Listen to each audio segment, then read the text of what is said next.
My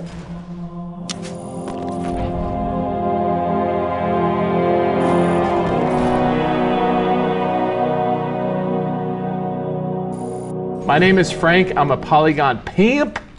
No, I build levels and I draw levels.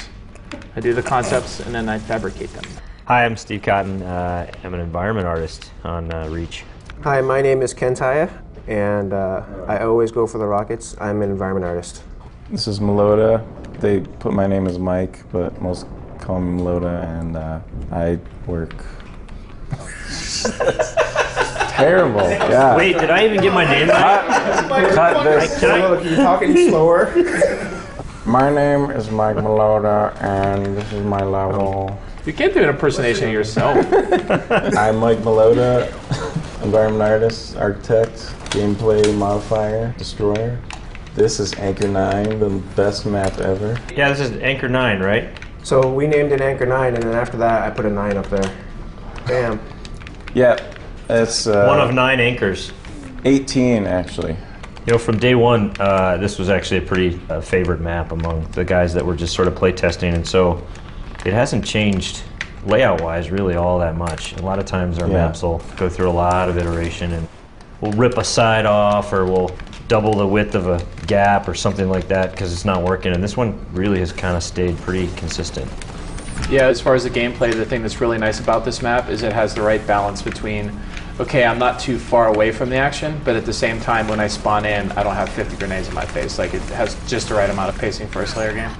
You can always get back into combat pretty quickly in this map, which is nice. Or in my case, you can always die really quick. Your playing is bad.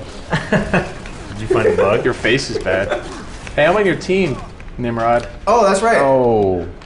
So the pit was pretty fun, and we wanted to make a map in this DLC that actually captured a lot of what the pit captured, which we felt like was symmetrical team-based combat, lots of strategy out in the middle between the bases, multi-level, the engagement distances are very similar. So this map actually kind of fills that niche in this DLC. And then Mike came on to start architecting this one out.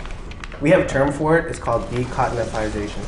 Yeah, I think people will either love this map or be totally enraged. Why would they be Because enraged? there's so many ways to escape death.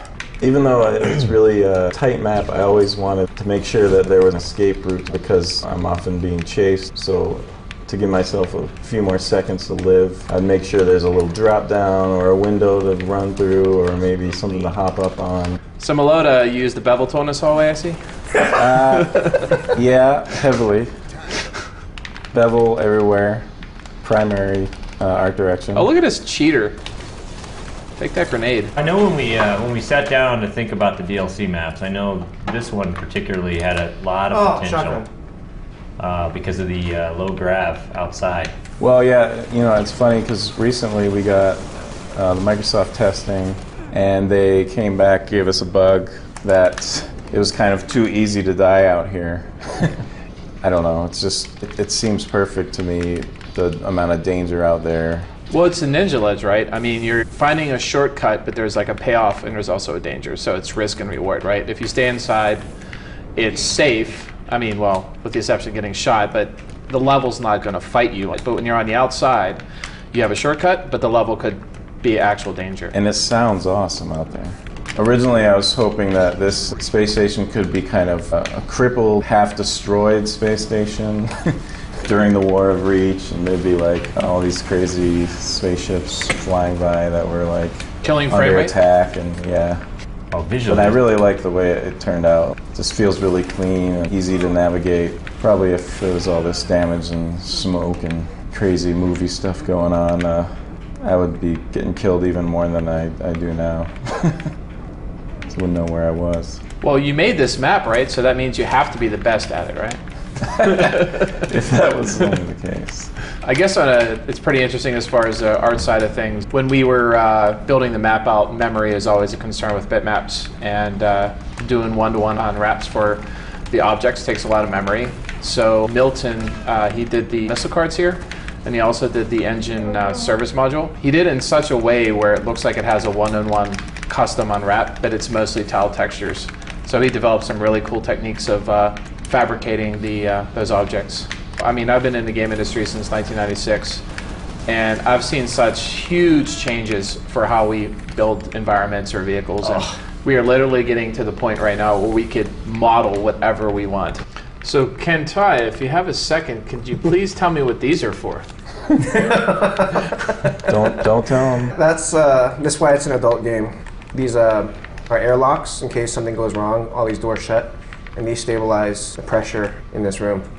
I think a good term to describe what we do a lot of times is implied function. It looks like it does something, but there's only to a point where we could really hyperanalyze how it works. So even on top of this Sabre, see how we place this catwalk here? It has to really feel flat and easy to walk and navigate around. It doesn't really make sense, but gameplay design trumps visuals in some aspects. We just have to make it look good. You just gotta look right and feel right. That's what she said. But I hope you guys enjoyed watching. That was Anchor 9, and it comes out on November 30th. I'll see you in space, and watch your back.